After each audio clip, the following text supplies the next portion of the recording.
চরমোনাইপির ভণ্ড জামায়াতে ইসলামী জাতীয় বেঈমান বলে মন্তব্য করেছেন বিএনপি যুগ্ম মহাসচিব শহীদউদ্দিন চৌধুরী এনি। সোমবার 22 সেপ্টেম্বর দুপুরে লক্ষ্মীপুর জেলা আউটার স্টেডিয়ামে সদর উপজেলা পূর্ব বিএনপি দ্বিবার্ষিক সম্মেলনে উদ্বোধনী বক্তব্যে তিনি এ মন্তব্য করেন। এনি চৌধুরী বলেন, 17 বছর ইসলামী শাসনতন্ত্র আন্দোলন হাসিনাকে স্থায়িত্ব দিয়েছিল। এমন কোন দালালি পাখা মার্কার ছিল না যে তারা এ বাংলাদেশের ইতিহাসকে কলঙ্কিত করেনি।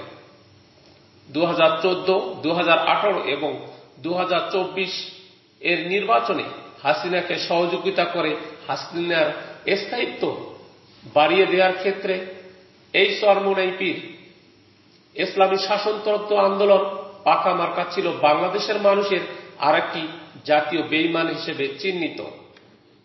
জামায়াতের সমালোচনা করে এনি বলেন, পিআর পদ্ধতি নিয়ে জামায়াতে ইসলামের ভূমিকা এবং তারা 86 ও 96 সালে বিভিন্নভাবে শুধু আমাদের অসহযোগিতা করেনি, পুরো জাতিকে অসহযোগিতা করেছে। হাসিনাকে টিকিয়ে রাখার স্বার্থে তাদের সঙ্গে থেকে জাতীয় বেঈমান হিসেবে, আত্মস্বীকৃত বেঈমান হিসেবে তারা বাংলাদেশে প্রতিষ্ঠিত হয়েছিল। শহীদউদ্দিন চৌধুরী এনি আরো বলেন, তারেক রহমানের 31 দফা বাস্তবায়ন করার মধ্য দিয়ে আমরা একটা জাতীয় ঐক্যমতের সরকার নিয়ে আসতে পারি, যেখানে দ্বিকক্ষ বিশিষ্ট পার্লামেন্ট রয়েছে, নিচের কক্ষে নির্বাচিত প্রতিনিধিরা থাকবেন এবং উচ্চ কক্ষে যারা নির্বাচিত হতে পারবেন না, শ্রেণীভিত্তিক বিভিন্ন রাজনৈতিক দলের নেতৃবৃন্দ সেই উচ্চ কক্ষ যখন বসবে তখন এটা একটা সমঝোতামূলক অথবা ঐক্যর মধ্য দিয়ে জাতীয় ঐক্যমতের সরকার গঠন করা যেতে পারে।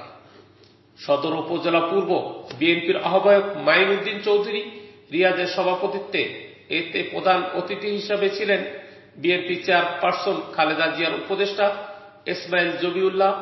এতে বক্তব্য রাখেন বিএনপির চেয়ারপারসন খালেদা জিয়ার উপদেষ্টা আবুল খায়ের ভূঁইয়া, লক্ষ্মীপুর 4, রামগতি ও কমলনগর আসনের সাবেক সংসদ সদস্য এবিএম আশরাফ উদ্দিন নিজাম, বিএনপির চট্টগ্রাম বিভাগীয় সহ সাংগঠনিক সম্পাদক হারুনুর রশিদ, জেলা বিএনপির সদস্য সচিব শাহাবুদ্দিন সাবু, যুগ্ম আহ্বায়ক হাসিবুর রহমান ও বাংলাদেশ ফুটবল ফেডারেশনের সহসভাপতি ওয়াহিদ উদ্দিন চৌধুরী হেপি প্রমুখ।